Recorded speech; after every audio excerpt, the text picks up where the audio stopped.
exactly. You've got time to kind of demonstrate and showcase your knowledge. It's not a rush. It's not a how quickly can I blurt something out. They want to see your thought process. They want you to take your time with it and think in a considered way. And so, yeah, just kind of pause, take a step back, don't feel you need to rush into saying an answer quickly. And yeah, as well, ask questions. They are more than happy to provide certain level of context to help get you started.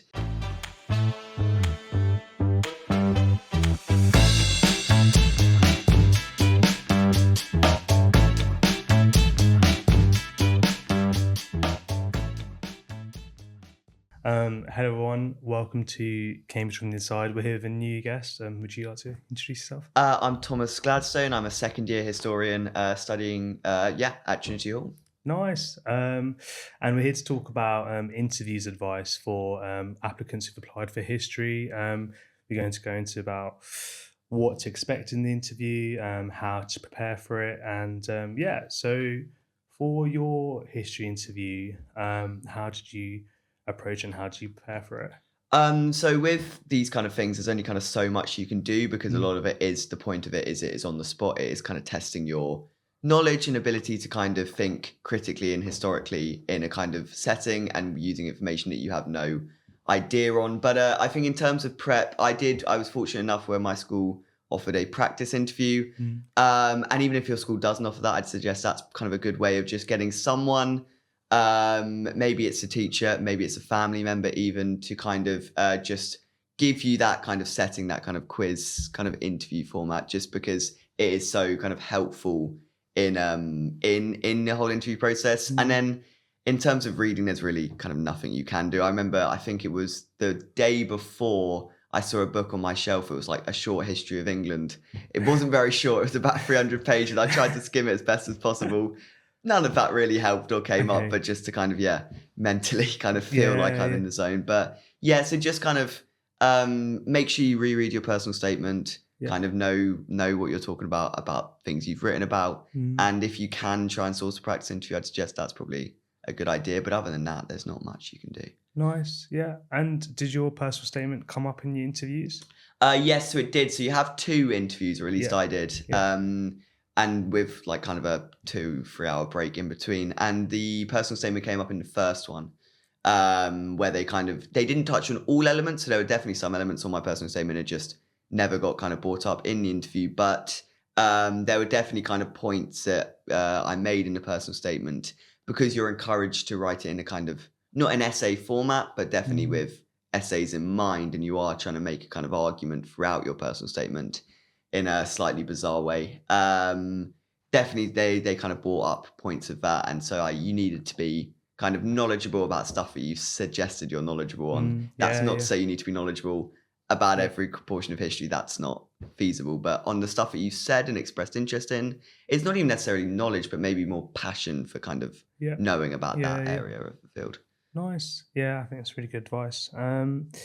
So I think specific to history, someone might think that the interviews might be a test of knowledge. Would they be right in thinking that? I don't think so. No, not really at all. Knowledge is not really tested, especially. So they gave you, they will tend to give you kind of unseen sources, whether that's an extract, whether that's a painting, whether that's kind of whatever, like a piece of historical material.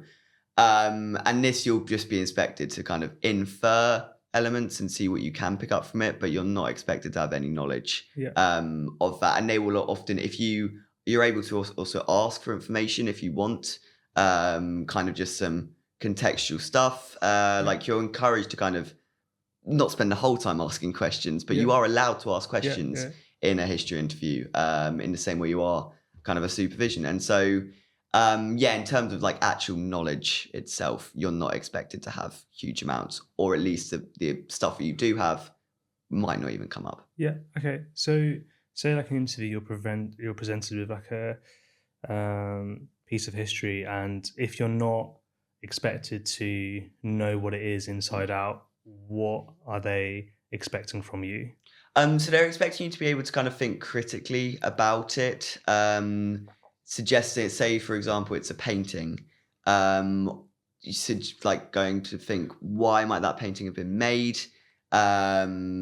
What is the painting depicting? Mm. What can we infer about who's being depicted? What can we infer about suggesting like costume or like clothes Mm. or materials or the way they're positioned? Like what historically can we take from this as well? I think a lot of it is about that kind of point. It's about looking at history more holistically and looking at a more broader approach and thinking of different ways we can take things. I remember I was asked in my interview, say that there was like a hurricane or flooding or a natural disaster that affected a 16th century city. How can we gather information and collect resources about that city? And that's not a test of knowledge, but that's you need to kind of think more broadly. And so like migration patterns and different stuff like that. You could Nice. check neighboring towns, etc. And so, yeah, kind of thinking on your feet and being able to understand the kind of purpose of history and why history is studied. I think that is so important because they're looking for people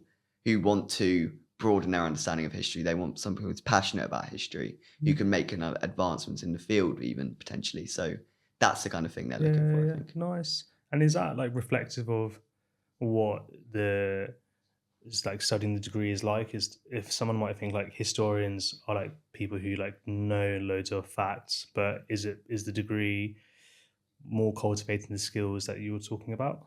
So there are definitely different elements. I wouldn't say it's kind of a fact-based Yeah. course. You're not just consuming information in the way that you might have done at GCSE, Okay. A levels. There's kind of a bit of specialization quite early on. Yeah. So in your first year, you'll study kind of 2 topic papers, which essentially it allows you to kind of get a more in-depth understanding of these things rather than just taking knowledge and knowing lots of little things about a lot.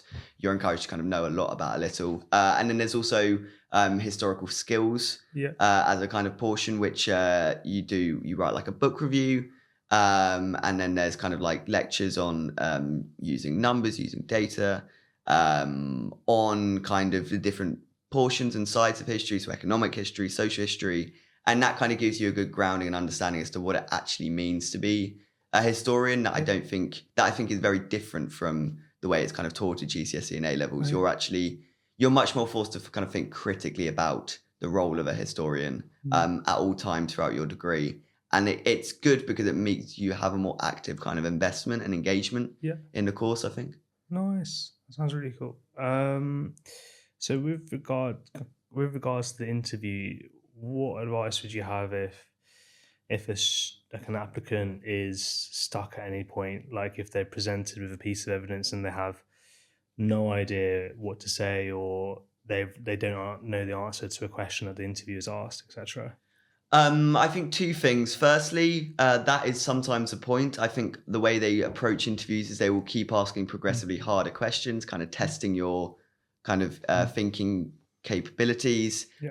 And so at some point you will get stuck, and Yeah. that is the point. If you're a lot of people have this advice online, and you can find this. If Mm. you're cruising through an interview and you never get stuck at all, it suggests they probably weren't testing you to a Mm. certain extent. Yeah. So firstly, that is kind of the point, to get stuck, and so don't feel worried about that at all. I think the second thing as well is that just take your time. The interviews are an hour long. Mm. So you can Or afford to kind both of, of them together an hour. yes, both of Yeah. them together, exactly. You've got time to kind of demonstrate and showcase your knowledge. It's not a rush. It's not a how quickly can I blurt something out. They want to see your thought process. They want you to take your time with it Mm. and think in a considered way. And so, yeah, just kind of pause, take a step back. Don't Mm. feel you need to rush into saying an answer quickly. And yeah, as well, ask questions. They are more Yeah. than happy to provide certain level of context to help get you started, Yeah. and certain pointers to maybe point you in a certain direction to kind of test that. So yeah, I'd say those would be my Nice. advice. So would you say like to like communicate your thought process if you're unsure, to communicate the thoughts that you have, just so that they can see, like give you a helping hand, etc. Definitely. I'd say think out loud is a kind Yeah. of good rule of thumb to go with in interviews, is that they kind of want to hear you talk through certain things. Because if you're talking through something, they can then sometimes pinpoint something out and Yeah. lead you into a different kind of way and test your thinking in a different capacity. So yeah, I'd just say, yeah, kind of keep vocalizing stuff. Try not to, stay silent for too long. Try not to kind of go Yeah. quiet when you're looking at something and maybe get stuck. But yeah, kind of talk it out. Nice. And quite nicely leads on to my next question. How, like, now that you've like been doing the course, how similar have the supervisions been to the interviews? And like, are the interviews, like, is it right to see them as like a model for the supervision? I think in some ways, I think the thing with supervisions is it varies heavily based on the supervisor. Okay. I think there are like kind of 3 different types of supervisors. You Yeah. get lecturers who are more the kind of ones that will kind of talk to you and give you Yeah. information to take away. There's kind of conversationalists who will want to kind of discuss and debate points and make it into more of that kind of free-flowing conversation. And then there are kind of interviewers who will more ask you questions. And there are benefits and cons to all of these, and I think a lot of them depend on what kind of student you are. I kind of like the interviewer ones, as much as they might sound intimidating. I think that gets the best out of me in terms of kind of getting my knowledge out there and across, and deepening it. But for some people, they don't like that and they prefer to kind of get that. So in some ways, supervisions can or interviews can reflect a kind of supervision format. I think that's definitely what they're trying to do in many ways. But to treat all supervisions like once you get here as interviews, I think would be kind of not exactly correct. Yeah, of course, yeah. No, that would be very stressful to have an interview every week, twice a week. Yeah, exactly. So going back to the idea of like being stuck during the interview, is that the kind of thing that happens quite often in a supervision? Like you might not know the answer and you'll like talk it out? Yes, yeah, definitely. They're definitely trying to kind of stretch your understanding, because once you because that is the kind of really key to how you learn, is that you kind of stretch your knowledge and you take it to its kind of maximum capacity, and see if you can keep pushing and pushing. And so that is what they try and do in supervision. Supervisions, they're all so different. I've really come to kind of really like supervisions and treat them as kind of like one of the best parts of the week, because it is such a privileged and fortunate position to be in, and to have that kind of one-on-one expert kind of tutelage. And so sometimes you won't get onto bits that you're stuck, and you kind of just have interesting debates and talk it kind of through. Sometimes it will be like you'll go into a supervision and you won't really understand the topic, but at the end of the day, like, the supervision is there to help you understand the topic. You're not needed to kind of know everything going in. That would again be ridiculously stressful. They are hours. They're an hour to teach you. So yeah, definitely getting stuck is a kind of natural part, but it's a natural part in anything. That's not just a history thing. That's with every kind of subject. And at school, I'm sure people, you get stuck at a certain point. It's about how resilience and kind of pushing through that really kind of is the key. Nice, yeah. And those are all things that are like also the same for the interview as well, because you could leave the interview feeling like you've learned a lot more than when you went into it. It's not.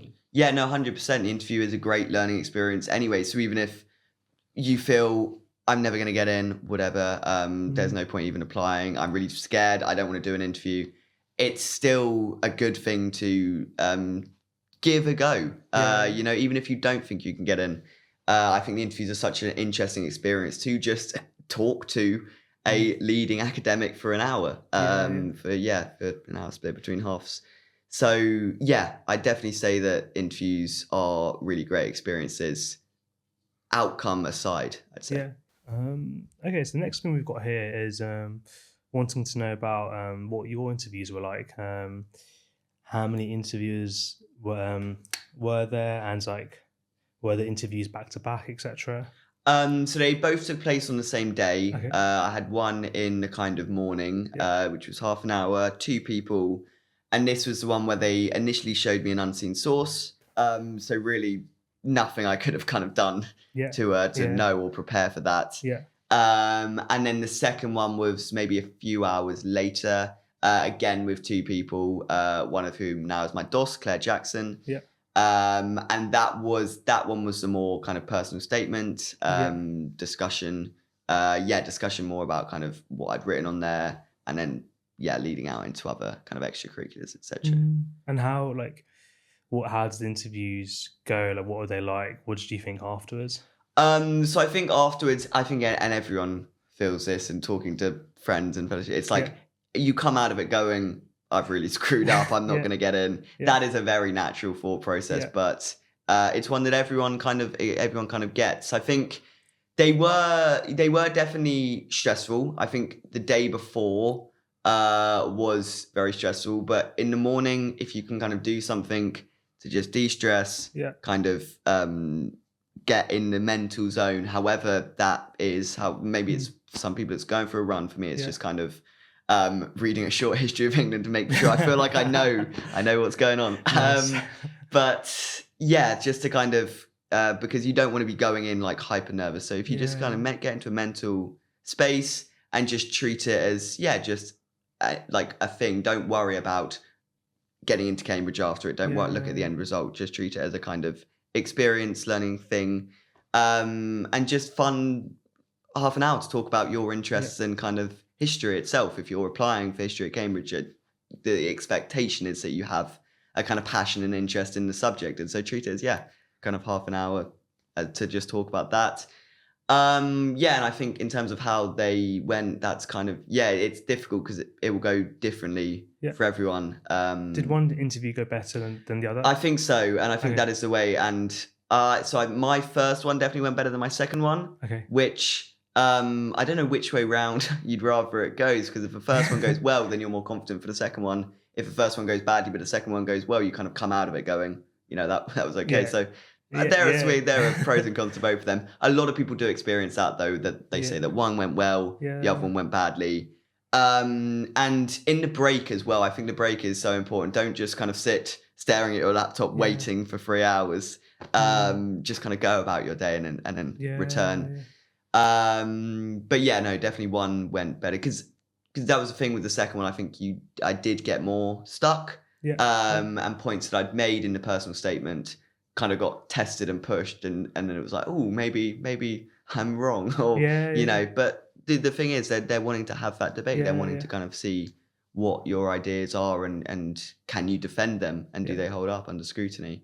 And clearly overall it went very well. Exactly. So in the end it kind of clearly so like we just don't know. For we know, they might have really liked the second one, and it just felt more challenging because of the conversations.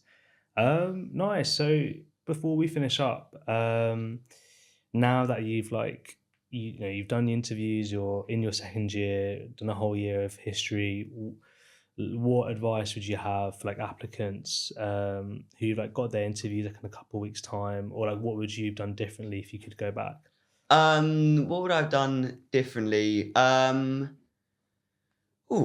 don't know. Potentially I would have reread my personal statement kind of further, more time beforehand. I kind of reread it the day before, morning of. But really getting a good understanding and good foundation on the stuff you've written there would be probably quite helpful. And then just in general, the advice is just kind of be passionate about history, enjoy what you're doing, enjoy what you're reading. Another thing as well, I actually did forget to mention this, they ask you to send essays or example work. That will get brought up. And hopefully, because you're studying it at the time, you kind of know and are confident enough in your knowledge of that, so you don't have to do too much prep for that. But just make sure you read what you have, because I remember I submitted one essay that I'd written maybe months previously and hadn't, I don't remember if I quite got to grips exactly with what I was saying, but so that would also be another piece of advice. Just make sure you're kind of, don't worry about taking on loads of information right beforehand. Just kind of be secure and be passionate about the kind of stuff that you're doing and what you say you're interested in, because they will spot it out if you're if you're just applying here for Cambridge. If you're not really passionate about history, they will that Cool. is what the interview process is designed to kind of Yeah, yeah. do in many ways. Nice. Yeah, I think that's really good advice. It's really interesting to hear how it's interesting to hear how they probably took like your written work and personal statement like very seriously as an academic, which is probably Mm. something that students don't do with their own writing or their own personal statement. But then I guess when you imagine, well, if I was an academic, what kind of things would I want to, how would I want to break this apart? And suddenly you might think you want to have a much greater understanding of something like you yourself have written. Yeah, I think that's really key to kind of understanding it. Yeah, like the interviews, they're not treating you necessarily like a A-level student or Yeah, someone interviewing for a place here. They are very much treating you in a way that you almost have a place here, and so they take you very seriously. yeah, Which, yeah, for many might sound stressful, but as I say, if you want to kind of come here, it's a really great opportunity to kind of see how that works, how supervisors, etc., will kind of treat you, because everyone here, like, if you get here, people know that you're kind of really serious about history, yeah.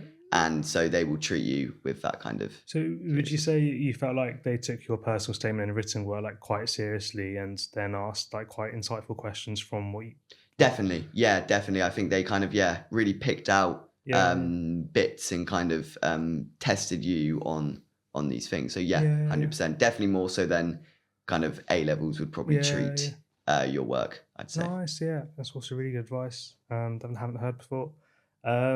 Just a very quick disclaimer though, Mm, that for anyone who's watching, like the interviews change subtly from year after year, and each colleges do their interviews differently. So just because in one specific interview, like the written work and personal statement was brought up, mm. there's no guarantee that in another interview the same thing would happen. But these are all things that are definitely possible to happen, and the general idea of being flexible and responsive is definitely good advice for all interviews. Well, thank you, Tom, for such an interesting podcast. Thank you. We appreciate your time, especially in such a wet, Yes. such a wet, rainy day. And thanks for the viewers for watching. We're hoping to do more podcasts on subject-specific interviews advice. If you have your interview coming up, good luck, and we'll see you guys next time. Thank Nice. you. Thank you. How was that? Good. Yeah, it was fun. Yeah, it was